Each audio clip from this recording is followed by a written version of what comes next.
Cheating માટેની એક gang રાજસ્થાનથી નીકળી છે અને સોનાના બિસ્કિટ ના નામે ચીટિંગ કરી અને લોકોને ઉલ્લુ બનાવી રહી છે. એના આધારે ફરિયાદીએ અમારો કોન્ટેક્ટ કર્યો. ફરિયાદીના કોન્ટેક્ટના આધારે અમે તાત્કાલિક ફરિયાદ દાખલ કરી. બનાવ એવો હતો કે રાજસ્થાનમાં જયપુરની આસપાસ ખુશબુદ્દીન અને મોહસિન, રાકેશ એમ કરીને કુલ 4 આરોપીઓ પોતાને ત્યાં ખેતરમાંથી સોનાના બિસ્કિટ મળ્યા છે અને અડધા ભાવે વેચવાના છે.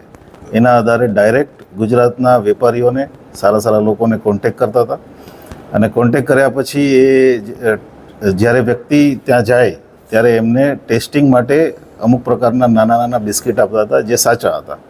એ ટેસ્ટિંગ કરાવ્યા પછી જ્યારે ખરેખર ડીલ કરવાની થાય ત્યારે એ પિત્તળના બિસ્કિટ જેના ઉપર સોનાનો વરખ ચડાવી અને એને પધરાવી દેતા હતા અને પૈસા લઈને ગાયબ થઈ જતા હતા. આ પ્રકારની બાતમીના આધારે ગઈકાલે અમે વોચ ગોઠવી અને આજ જે ટોળકી છે એ એમની હેરિયર ગાડી લઈ અને ધનસુરાના વિસ્તારમાંથી રિટર્ન થતા હતા ત્યારે શામળાજી ખાતે અમે પકડી લીધા છે. ટોટલ 4 કિલોના પિત્તળના સોનાના વરખ ચડાવેલા બિસ્કિટ અમે કબજે કર્યા છે. 5-6 મોબાઈલ કબજે કર્યા છે અને ગાડી કબજે કરી છે.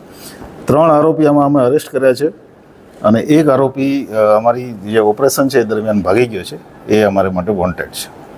સ્થાનિક વ્યક્તિ અહીંયા આસપાસની કોઈ સંડોવણી હોય અથવા તો આ લોકો ક્યાં વેચવાના જવાના હતા, કેવી રીતે બનાવટ કરતા હતા, એ કોઈ વિગત સામે આવી? મેં આપને કીધું એમ બનાવટમાં એ ડાયરેક્ટ ઇન્ટરનેટ ઉપરથી ફોન નંબર મેળવી અને સરકારી કર્મચારીઓ અને વેપારીઓને સીધો જ સંપર્ક કરતા હતા. અમારા જે ફરિયાદી છે જિજ્ઞેશ કુમાર અંબાલાલ ચૌધરી છે, જેમને એમણે 4 કિલો નું સોનું અમારા ખેતરમાંથી નીકળ્યું છે અને 2 બિસ્કિટ તમારે લેવા હોય તો તમને અડધા ભાવે આપશું, એ પ્રકારની ફરિયાદના આધારે અમે આ લોકોને અરેસ્ટ કર્યા છે. એમની સિમ્પલ છે.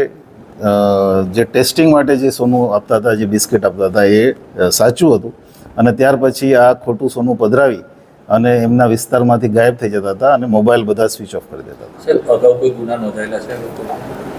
અમને હજી પ્રાઇમરી બાતમી છે, આજે જ અમે અરેસ્ટ કર્યા છે, પણ મહેસાણા જિલ્લામાં કોઈ એક વ્યક્તિ સાથે 90 લાખનું ચીટિંગ આ બાબતમાં થયું છે અને એ બાબતે અમે ઊંડાણપૂર્વક તપાસ કરી રહ્યા છીએ.